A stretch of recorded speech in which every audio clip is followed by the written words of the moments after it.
Pramuka itu apa? Nah, pramuka itu singkatan dari praja, muda, karana. Ya. Pramuka itu singkatan dari praja, muda, karana.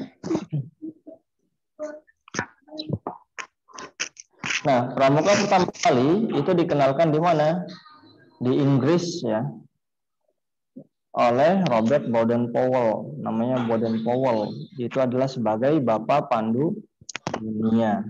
Jadi di dalam pramuka ini kita akan diajarkan beberapa cara untuk bertahan hidup ya, cara untuk hidup, cara untuk mandiri, ya, cara untuk bersosialisasi. Nah itu semua ada di pramuka. Nah pramuka pun setelah di Inggris masuk juga ke Indonesia, ya, yaitu pada tanggal 14 Agustus 1961. Nah, maka dari itu setiap tanggal 14 Agustus kita diperingati apa? Hari Pramuka. Ya, diperingati oleh Hari Pramuka. Dan siapa Bapak Pandu atau Bapak Pramuka Indonesia? Ada yang tahu siapa nama Bapak Pramuka Indonesia?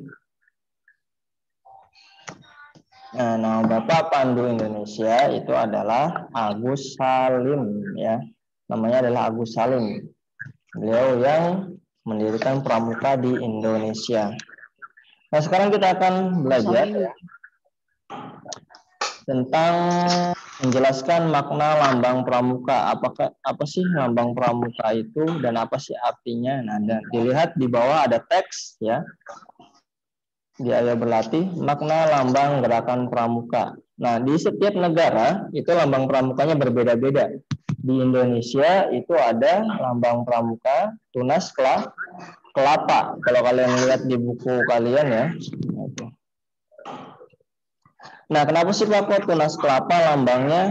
Nah, kenapa tunas kelapa? Karena di dalam tunas kelapa ini ya akar, batang, daun dan buah kelapa memiliki manfaat. Jadi seluruh badan, seluruh tubuh pohon kelapa ini adalah memiliki manfaat yang sangat banyak. Maka diharapkan anggota pramuka memiliki manfaat yang banyak di masyarakat dan di Indonesia.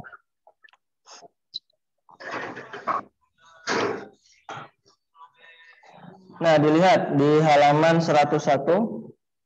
Tunas kelapa yang kokoh ya. Artinya setiap anggota pramuka harus kuat menghadapi segala tantangan. Nah, ini adalah skill hidup ya untuk bertahan hidup. Jadi setiap ada tantangan, anggota pramuka harus siap menghadapinya. Ya. Tunas kelapa bisa tumbuh di mana saja. Artinya anggota pramuka harus bisa menyesuaikan diri di sekitarnya. Mau itu hidup di tengah kota atau dalam perdesaan ataupun di pedalaman. Pramuka dapat menyesuaikan diri dengan keadaan sekitar. Nah, pohon kelapa tumbuh menunjang tinggi. Ya, kalau kalian lihat ya, mungkin ada yang secara langsung melihat pohon kelapa yang sangat tinggi ya. Atau misalnya hanya lihat di gambar atau di video atau di televisi, ada pohon kelapa yang sangat tinggi. Nah, itu mengartikan bahwasannya anggota pramuka harus memiliki cita-cita yang tinggi. Terus akar pohon kelapa tumbuh kuat ke dalam tanah, artinya setiap anggota pramuka memiliki keyakinan dan tekad yang kuat untuk menggapai cita-cita. Nah, itu digaris bawahi ya, digaris bawahi apa saja tunas kelapa itu artinya apa. Terus kenapa kelapa bisa tumbuh di mana saja ya.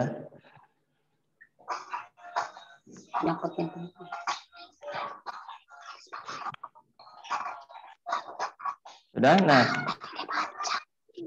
dilihat halaman 103 bukunya Baim, bukunya ada? Ada. Lanjut di halaman 103 masih dalam pramuka ya. Kita lanjutkan. Nah, di situ ada lambang pramuka ya. Itu walaupun ada 3, itu lambang pramukanya ada 3. Nah, mana kira-kira yang merupakan lambang pramuka? Apakah yang menghadap yang A yang menghadap kiri dengan 1 daun, apakah yang B menghadap kanan dengan 2 daun, apakah C yang menghadap ke kiri ada 2 daunnya? Yang mana kira-kira? C. Yang C ya. Kita bisa lihat di halaman 101.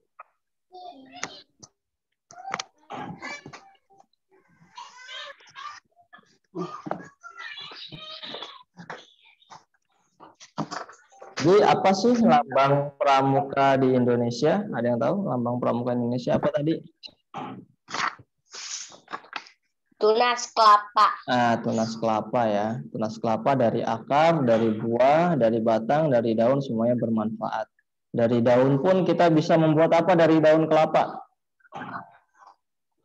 Yang kemarin kita makan pas Lebaran. Kita bisa bikin ketupat. Ya. Dari daun kelapa atau janur kelapa kita bisa membuat ketupat. Ya. Bisa kita membuat kerajinan tangan lainnya. Ingat lambang pramuka itu yang buahnya menghadap ke kiri dan ada 2 daun di atasnya. Nah, pramuka di Indonesia bahkan di sekolah-sekolah ya, selain memiliki lambang, gerakan pramuka juga memiliki atribut ya, atribut atau kelengkapan, yaitu yang berupa pakaian pramuka. Pakaian pramuka kita warnanya apa? Apa warnanya baju pramuka kita? Warna coklat atau kuning? Coklat. Warna coklat ya. Coklat. Ya. Berwarna coklat. Nah, pakaian seragam pramuka apa sih tujuannya seragam pramuka ini? Nah, itu dilihat halaman 105.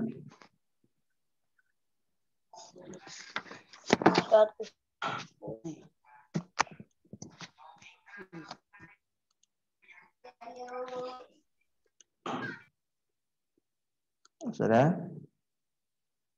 Nah,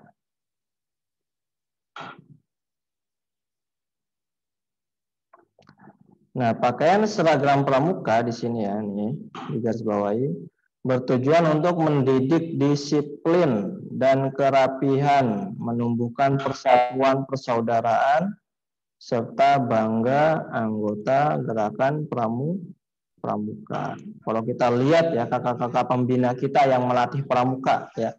Kalau misalnya tahun lalu sebelum pandemi COVID-19 ya, kita lihat kakak kelas kita di kelas 4 mereka mengadakan eskul pramuka. Kita lihat kakak pembinanya, kita lihat kakak-kakak kelas kita, mereka dengan berpakaian rapih ya. Nah, di situ kita dididik ya untuk disiplin dan kerapihan. Bahkan sebelum mulai latihan pramuka, kita diajarkan untuk memeriksa kerapihan pakaian kita. Maka jika belum rapi, maka latihan tidak akan dimulai. Nah, dilihat halaman 106, di situ ada atribut-atribut pakaian pramuka. Nah, di situ ya.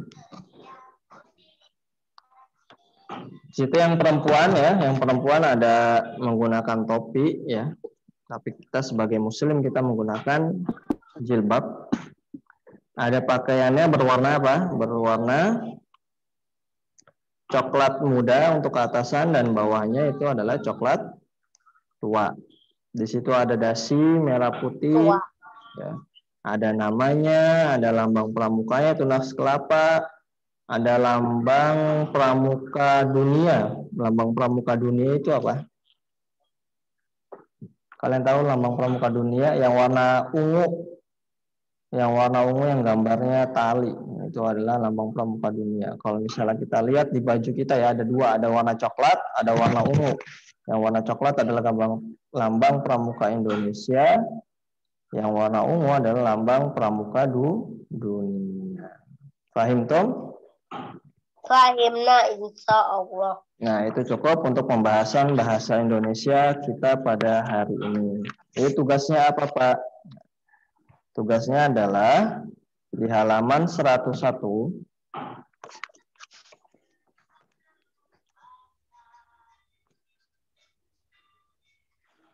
Nomor 1 dan nomor 2.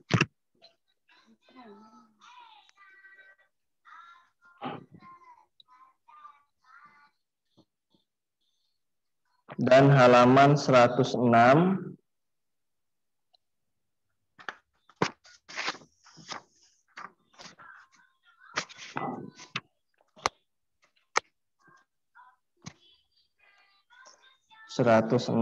Yang A, nomor 1 A dan B.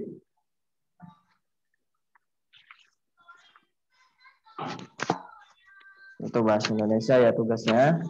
Ada 4 nomor. Nah, selanjutnya kita akan melanjutkan di muatan matematika. Buka halaman 101. Dalam matematika ini sekarang kita akan belajar tentang menentukan sudut ya.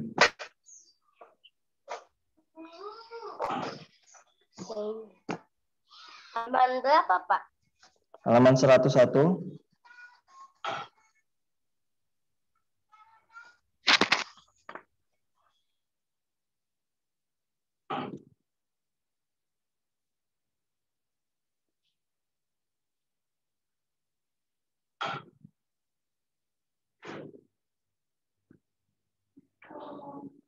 Sudah? Nah, untuk menentukan sudut dan bukan sudut, perhatikan sebelumnya kita akan belajar tentang 3 sudut di situ ya. Dalam matematika, di situ ada 3 sudut. Yang pertama, itu adalah ada sudut lancip ya. Sudut lancip itu ciri-cirinya adalah besar sudutnya ini 45 derajat atau kurang dari 45 derajat. Itu adalah sudut lancip. Pokoknya yang bentuknya lancip, itu namanya sudut lancip. Nah, yang kedua ada namanya sudut siku-siku. Sudut siku-siku itu bagaimana ciri-cirinya, Pak? Nah, sudut siku-siku itu cirinya adalah dia lurus, berbentuk L. Kalau misalnya dia tidak lurus, dia miring ke dalam, sedikit walaupun sedikit, itu namanya adalah sudut lancip. Tapi kalau misalnya dia miringnya keluar, ya, miringnya keluar, walaupun sedikit saja, 1 derajat misalnya, 91 derajat, nah itu dinamakan adalah sudut tumpul. Nah ini yang terakhir adalah sudut tumpul ya. Sudut tumpul adalah sudut yang besarnya lebih dari 45 derajat. Nah, ini jangan sampai lupa, ada 3 sudut, yaitu sudut lancip, yang lurus itu adalah sudut siku-siku, Tulis. yang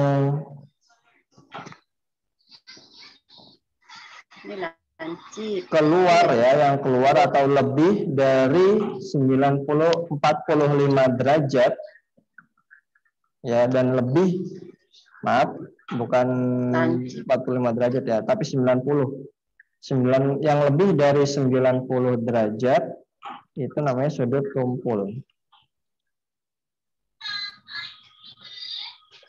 Di sini Bapak akan tulis ya.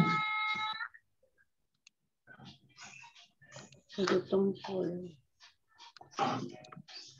Sudut dibagi menjadi 3 ya.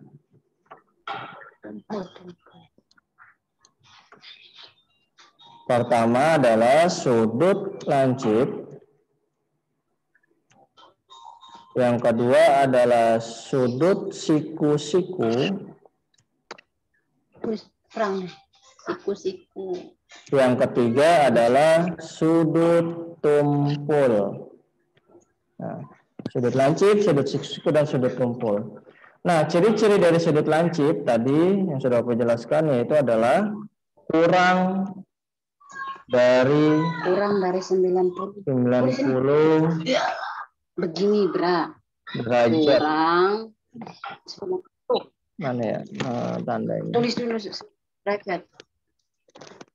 Derajat nggak ada di sini. Itu derajat. Derajat Ya. dulu. Atau lebih kecil dari sudut siku-siku. Ya. Sudut siku-siku kan 90 derajat ya. Kalau misalnya lebih kecil atau kurang dari 90 derajat itu dinamakan sudut lancip. Tapi kalau misalnya lebih dari 90 derajat itu namanya sudut tumpul. Nah, kalau sudut siku-siku adalah sudut yang lurus ya. Lurus berbentuk L atau yang besar sudutnya 90 derajat. Gitu. Jadi ngapainnya gampang ya. Lebih dari 90. 90 derajat gitu.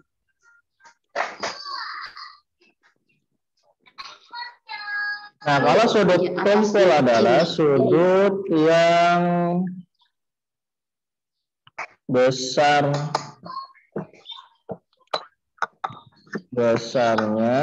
lebih dari 90 derajat. Nah, seperti itu. Jadi yang ukurannya lebih kecil atau menciut ya, masuk ke dalam lebih kecil dari sudut siku-siku itu sudut lancip. Tapi kalau misalnya lebih, itu namanya adalah sudut tumpul. Bisa dipahami sampai sini, Pak Himtum? Fahimna insya Allah. Nah, itu adalah sudut lancip, sudut siku-siku, dan sudut tumpul. Lihat itu, lihat Pak Guru. Nah, sekarang, ciri-cirinya apa saja sih Pak yang bisa dinamakan sudut? Nah, enggak semuanya yang berbentuk ujungnya lancip itu berbentuk sudut ya, dinamakan sudut. Nah, misalnya ada gambar seperti ini.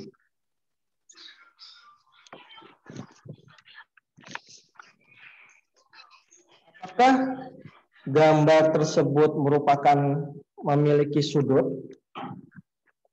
Tidak ya. Tidak. Karena kenapa? Apa kok bukan ada sudut, kan di sini ada lancipnya Pak di ujung. Enggak ya. Walaupun dia di ujungnya dia berbentuk lancip, tapi kalau misalnya salah satu garisnya dia ada yang berbentuk lengkung, nah itu tidak bisa kita sebut namanya sudut. Jadi sudut itu haruslah dia garis lurus ya yang bertemu.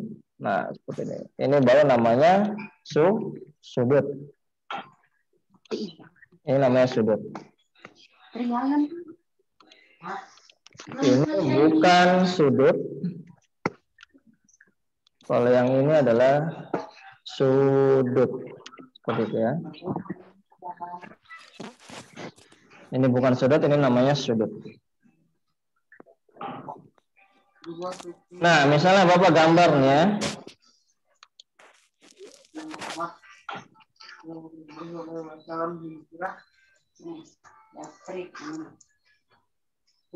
Nah, seperti ini Bapak gambar sudut apa yang warna merah ini? Namanya sudut apa?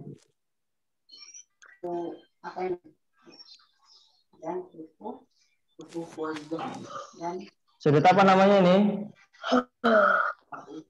Ada yang tahu? Betul. Ini namanya adalah sudut tumpul.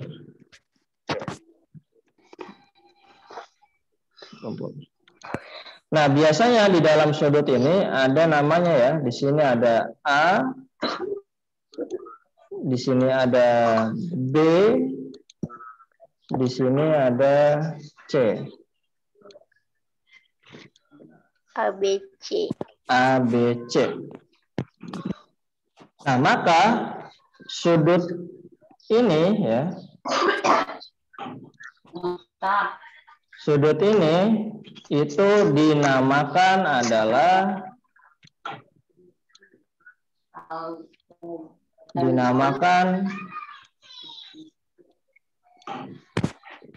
sudut ABC. ABC. Karena di sini namanya A, ada titik A, ada titik B, ada titik C. Maka nama sudut berikut adalah sudut ABC. Kalaupun nanti kita ganti di sini A-nya jadi K ya misalnya. Di sini kita jadi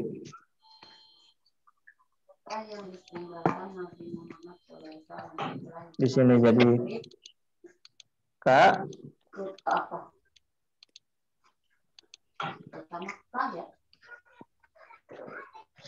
KLM, maka di sini pun namanya berubah menjadi sudut KLM. Ya. Nah, terus ada juga namanya titik sudut. Titik sudut. Nah, dari sudut ABC ini, mana yang merupakan titik sudutnya? Ada yang tahu nggak? Jadi titik sudut itu adalah huruf yang ada di tengah-tengah. Kalau ABC ini kan ada 3, ya, A1, B2, C3. Nah, kira-kira huruf yang ada di tengah itu huruf apa?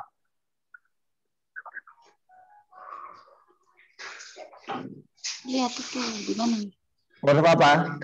Huruf yang ada di tengah. B. Betul ya. Berarti di sini titik sudutnya adalah B. Ya. ABC, sudut ABC, titik sudutnya adalah yang B. Nah, ini merupakan titik sudut. Ini sudut ABC, terus titik sudutnya adalah yang B. Nah, terus yang A dan C ini namanya apa, Pak? Guys. Ayo, siapa yang tahu? A dan C ini namanya apa? Kaki sudut. Betul. A dan C ini adalah namanya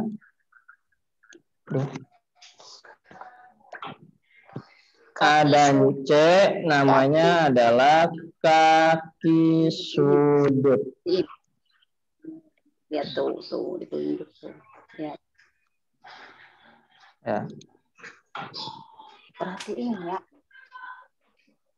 A dan C adalah kaki sudut, yang B ini adalah titik sudut. Sampai sini ada yang mau bertanya? Tidak. Tidak ada ya. Nah, itu tadi ya. Jadi kalau sudut itu yang garisnya lurus. Kalau misalnya ada garis melengkung, di sini namanya bukan sudut. Terus sudut lancip, sudut siku-siku, dan sudut tumpul ya. Kalau sudut siku-siku itu yang lurus, sudut lancip itu yang kurang dari 90 derajat atau yang lebih kecil dari sudut siku-siku. Kalau sudut tumpul ada yang lebih besar dari sudut siku-siku. Oke, sampai sini kalau tidak ada yang bertanya, Bapak akan memberikan tugas. Tugasnya adalah